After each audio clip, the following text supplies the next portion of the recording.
Hi friends, welcome to Sparks Academy. நம்ம இந்த வீடியோவில் எதை பற்றி பார்க்க போகிறோம் அப்படின்னா, ஒரு ஹியூஜ் நோட்டிஃபிகேஷன் அப்டேட் தான் பார்க்க போகிறோம். அதாவது எல்லாருமே ரொம்ப எக்ஸ்பெக்ட் பண்ணிக்கிட்டு இருக்கக்கூடிய ஒரு நோட்டிஃபிகேஷன் வந்து என்ன அப்படின்னா, இந்த ஏர்போர்ட் அத்தாரிட்டி ஆஃப் இந்தியாவில் air traffic control junior executive போஸ்ட்டுக்கான நோட்டிஃபிகேஷன் தான். இந்த போஸ்ட்டுக்கு பார்த்தீங்க அப்படின்னா இயர்லி நோட்டிஃபிகேஷன் நமக்கு வந்து எப்பயுமே ரிலீஸ் பண்ணுவாங்க. அதே மாதிரி எக்ஸாமும் கண்டக்ட் பண்ணிக்கிட்டு இருந்தாங்க. அதுக்கான நோட்டிஃபிகேஷன் பார்த்தீங்க அப்படின்னா நமக்கு வந்துட்டு இந்த ஏப்ரல் 4th அப்போ ரிலீஸ் பண்ணியிருக்காங்க.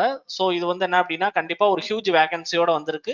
அதே மாதிரி பார்த்தோம் அப்படின்னா இந்த பர்டிகுலர் எக்ஸாமுக்கு அதிகமா நிறைய பேர் காம்படிட் பண்றதுக்கான ஒரே ரீசன் வந்து சேலரி பேக்கேஜ் ரொம்ப ஒரு நல்ல சேலரி பேக்கேஜோட இதுல இருக்கும். அதாவது பாத்தீங்க அப்படின்னா உங்களுக்கு அரௌண்ட் வந்து ஒரு 12 லேக்ல இருந்து 13 லேக் வரை பெர் ஆனம்க்கு சேலரி இருக்கிற மாதிரி இருக்கும். ஸோ உண்மையிலேயே இது வந்து ஒரு நல்ல சேலரி பேக்கேஜ் அப்படிங்கறதுனால எல்லாருமே வந்து அதிகம் அந்த எக்ஸாம் வந்து எப்போ வரும் அப்படிங்கிற மாதிரி ரொம்ப ஒரு ஈகரா வெயிட் பண்ணிக்கிட்டு இருந்த ஒரு நோட்டிபிகேஷன் தான் நமக்கு ரிலீஸ் பண்ணியிருக்காங்க.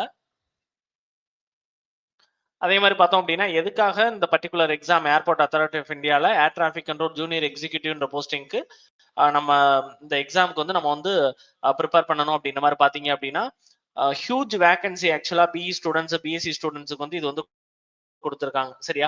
ஏன்னா ஜென்ரலா பாத்தீங்க அப்படின்னா டிஎன்பிசி இந்த மாதிரி இதை பொறுத்தளவு ஏஇ எக்ஸாம் இந்த மாதிரி இது வந்து பிஎஸ் கேண்டிடேட்ஸ் இருக்கும். பிஎஸ்சி ஆஸ்பிரன்ஸுக்கு பார்த்தோம் அப்படின்னா குரூப் 2 குரூப் 4 இந்த மாதிரி எக்ஸாம்ஸ் வந்து ட்ரை பண்ணுவாங்க. பட் இது வந்து என்ன அப்படின்னா பிஎஸ்சியில வந்து மேத்தமெட்டிக்ஸ் அண்ட் பிசிக்ஸ் படிச்சவங்களும் சரி, பிஇல எனி ஸ்ட்ரீம் இருந்தாலும் சரி, இது வந்து எல்லாருமே எலிஜிபிள் அப்படிங்கிற மாதிரி இருக்கனால நிறைய பேர் இதுக்கு வந்து கண்டிப்பா அப்ளை பண்ணுவாங்க. அதே மாதிரி ப்ரிப்பேரும் பண்ணணும்னு நினைப்பாங்க. அதே மாதிரி நியர்லி சேலரி பேக்கேஜ் வந்து என்ன அப்படின்னா உங்களுக்கு வந்து 1 லேக் பெர் மந்த் அப்படிங்கிறப்ப டிஎன்பிசி பே ஸ்கேல் அப்படிங்கிற பொறுத்தல ஒரு ஏஇன்னு எடுத்துரும் அப்படின்னாலே அரௌண்ட் 50 தான் வரும். இதுக்கு 1 லேக் அப்படிங்கிற மாதிரி இருக்கு. வித் அந்த பெர்க்ஸ் அண்ட் அலோவன்ஸும் ஹையா இருக்கு. சரியா? அந்த டிஏ ஹெச்ஆர்ஏ அந்த இதெல்லாம் வந்து ரொம்ப அதிகமா இருக்கிறனால இது நிறைய பேர் வந்து ஈஸியா வந்து இந்த எக்ஸாம் வந்து கிராக் பண்ணிடலாம் நம்ம ப்ரிப்பேர் பண்ணோம்னா அப்படின்ற மாதிரி வந்துட்டு இந்த எக்ஸாமுக்கு வெயிட் பண்ணிக்கிட்டு இருந்தாங்க. அதுக்கான கரெக்டான டைம்ல ரிலீஸும் பண்ணிட்டாங்க நோட்டிபிகேஷன். அதே மாதிரி பார்த்தோம் அப்படின்னா ஒரு பிரஸ்டீஜியஸான ஒரு ஜாப் ரோல் அப்படின்ற மாதிரி சொல்லலாம். ஏன்னா ஏர்போர்ட்ல ஒர்க் பண்றது அப்படிங்கிறது வந்துட்டு எல்லாருக்குமே வந்துட்டு ஒரு ஜாப் வைஸ் பார்த்தோம் அப்படின்னா நல்ல ஒரு பிரஸ்டீஜான ஜாப் அப்படின்ற மாதிரி தான் இருக்கும். ஏர்போர்ட், நேவி இந்த மாதிரி சர்வீஸ்ல இருக்கிறது. ஸோ ஜாப் வைஸ் ரொம்ப வந்து ஒரு சூப்பரான ஜாப். அதே மாதிரி இதுக்கு வந்து ரொம்ப நாள் ப்ரிப்பேர் பண்ணணும் அப்படிங்கிற மாதிரிலாம் தேவையில்லை. ஜஸ்ட் ஒரு நோட்டிபிகேஷன் வந்ததுக்கப்புறம் 3 மந்த்ஸ் ப்ரிப்பேர் பண்ணாலே போதும். ஏன்னா அதுல சிம்பிளா உங்களுக்கு மித்த டிஎன்பிசி எக்ஸாம், யூபிஎஸ்சி எக்ஸாம் மாதிரி ஃபுல் ஜிஎஸ் அந்த மாதிரிலாம் கிடையாது. பாலிட்டி, எக்கனாமி அதுக்கெல்லாம் வேலையே இல்லை. ஜஸ்ட் பிசிக்ஸ், மேக்ஸ் அதோட வந்து என்ன அப்படின்னா நமக்கு ஆப்டிவ் ரீசனிங் மட்டும் தான் இருக்கிறதுனால ரொம்ப ஈஸியா கிராக் பண்ணக்கூடிய எக்ஸாம். அதே மாதிரி வந்து என்ன அப்படின்னா நம்மளோட வாட்ஸ்அப் கம்யூனிட்டி குரூப்போட லிங்க் வந்து டெஸ்கிரிப்ஷன்ல கொடுத்துருக்கோம். அதை கிளிக் பண்ணி கண்டிப்பா ஜாயின் பண்ணிக்கோங்க.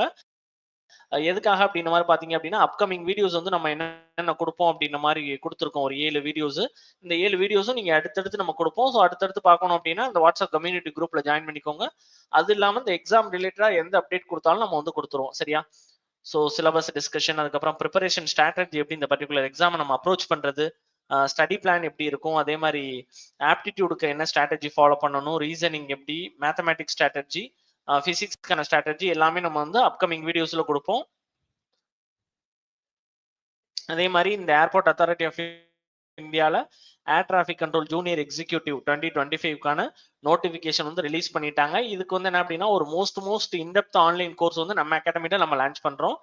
இது பாத்தீங்க அப்படின்னா ஸ்பெஷல் ஆஃபர் ஃபர்ஸ்ட் ஜாயின் பண்ணக்கூடிய 10 ஸ்டூடெண்ட்ஸ் வந்து நம்ம வந்து ப்ரொவைட் பண்றோம்.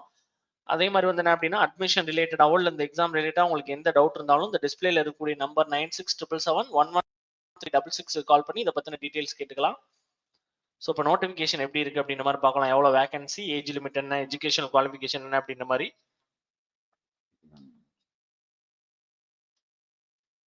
ஸோ இந்த பாத்தீங்க அப்படின்னா டோட்டல் வேக்கன்ட் வந்து என்ன அப்படின்னா 309 அப்படின்ற மாதிரி கொடுத்துருக்காங்க.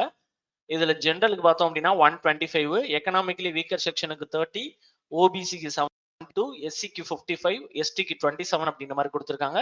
பிடபிள்யூடி கேண்டிடேட்ஸுக்கு ஒரு 7 போஸ்டிங் கொடுத்துருக்காங்க. ஸோ வேக்கண்ட் பாத்தீங்க அப்படின்னா 309ங்கிறது ஒரு நல்ல வேக்கண்ட் தான். சரியா? அதே மாதிரி பார்த்தோம் அப்படின்னா எஜுகேஷன் குவாலிஃபிகேஷனை பொறுத்தளவு ஃபுல் டைம்ல வந்து என்ன அப்படின்னா ரெகுலர்ல வந்து என்ன அப்படின்னா பேச்சுலர் டிகிரி 3 இயர்ஸுக்கு வந்து பண்ணியிருக்கணும். தட் மீன்ஸ் என்ன அப்படின்னா பிஎஸ்சி வந்து ஃபுல் டைமா படிச்சவங்களா இருக்கணும். இந்த பார்ட் டைம் அந்த மாதிரிலாம் இல்லாமல் ஃபுல் டைம் படிச்சவங்களா இருக்கணும். வித் பிசிக்ஸ் அண்ட் மேத்தமெட்டிக்ஸ்ங்கிறது எலிஜிபிள் பிஎஸ்சி பொறுத்தளவுக்கு. அதே மாதிரி வந்து என்ன அப்படின்னா ஃபுல் டைம் ரெகுலர் பேசிஸ்ல வந்து bachelor degree in engineering. That means பிஇல எனி டிசிப்ளின் இருந்தாலும் எலிஜிபிள். என்ன ரீசன் பார்த்தோம் அப்படின்னா கண்டிப்பா ஃபர்ஸ்ட் இயர்ல வந்துட்டு physics and mathematics one of the சப்ஜெக்டா படிச்சிருப்பாங்க. ஸோ கண்டிப்பா எலிஜிபிள். அதுதான் வந்து இது main criteria. Physics and mathematics one of the சப்ஜெக்டா ஒன் செமஸ்டர்ல நம்ம படிச்சிருந்தா இதுக்கு எலிஜிபிள். பி கேண்டிடேட்ஸ் பொறுத்தவரை எல்லாமே ஃபர்ஸ்ட் செமஸ்டர்ல படிச்சிருப்பாங்க. அதுக்கப்புறம் ஏஜ் லிமிட்டை பொறுத்தளவு பார்த்தோம் அப்படின்னா மெயினா நம்ம பார்க்கக்கூடியது வந்து மேக்ஸிமம் அப்பர் ஏஜ் என்ன பார்த்தோம் அப்படின்னா 27 தான் மேக்ஸிமம் ஏஜ் அப்படின்ற மாதிரி கொடுத்துருக்காங்க. 24/5/2025 படி. பட் ரிலாக்ஸேஷன் கொடுத்துருப்பாங்க எல்லா கம்யூனிட்டிக்குமே. எஸ்சி எஸ்டிக்கு 5 இயர்ஸ் வரை ரிலாக்ஸேஷன். ஸோ அரௌண்ட் 32 இயர்ஸ் வரை எலிஜிபிள். அதுக்கப்புறம் வந்து என்ன அப்படின்னா ஓபிசிக்கு வந்துட்டு 3 இயர்ஸ் எலிஜிபிள், 3 இயர்ஸ் அந்த ரிலாக்ஸேஷன் கொடுத்தனால 30 இயர்ஸ் வரை இதுக்கு வந்து கண்டிப்பா அப்ளை பண்ணலாம்.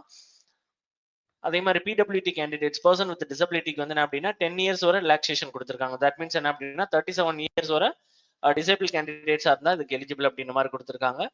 அதுக்கப்புறம் இம்பார்ட்டன்ட் டேட்ஸ் பொறுத்தளவு பார்த்தோம் அப்படின்னா அப்ளிகேஷன் எப்போ ஓப்பன் ஆகுது அப்படின்னா 25/4/2025 அப்படிங்கிற மாதிரி நமக்கு இந்த ஏப்ரல்லே வந்து அப்ளிகேஷன் பண்றதுக்கு அந்த அப்ளை பண்றதுக்கான அந்த இது வந்து ஓப்பன் ஆகும்.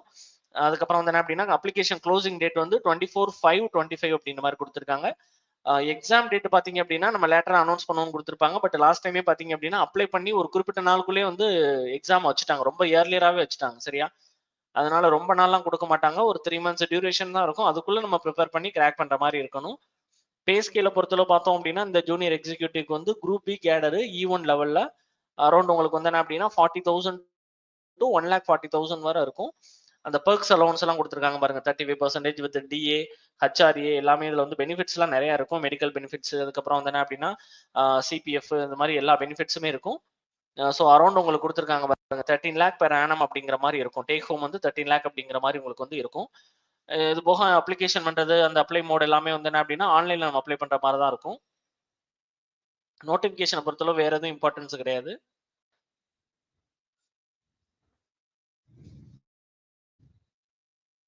அதே மாதிரி இந்த எக்ஸாம் ரிலேட்டடா உங்களுக்கு எந்த டவுட் இருந்தாலும் நம்ம கமெண்ட் செக்ஷன்ல கேளுங்க. நம்ம எல்லாத்துக்குமே ஆன்சர் பண்ணிடுவோம். இதுல அட்மிஷன் ரிலேட்டடா எந்த டவுட்ஸ் இருந்தாலும் ஆல்ரெடி சொன்ன நம்பர் 9677711366 கால் பண்ணி நீங்க கேட்டாலும் இதுல ரெலவென்டான டீடைல்ஸ் வந்து உங்களுக்கு சொல்லுவோம். ஓகேவா? Okay, thank you.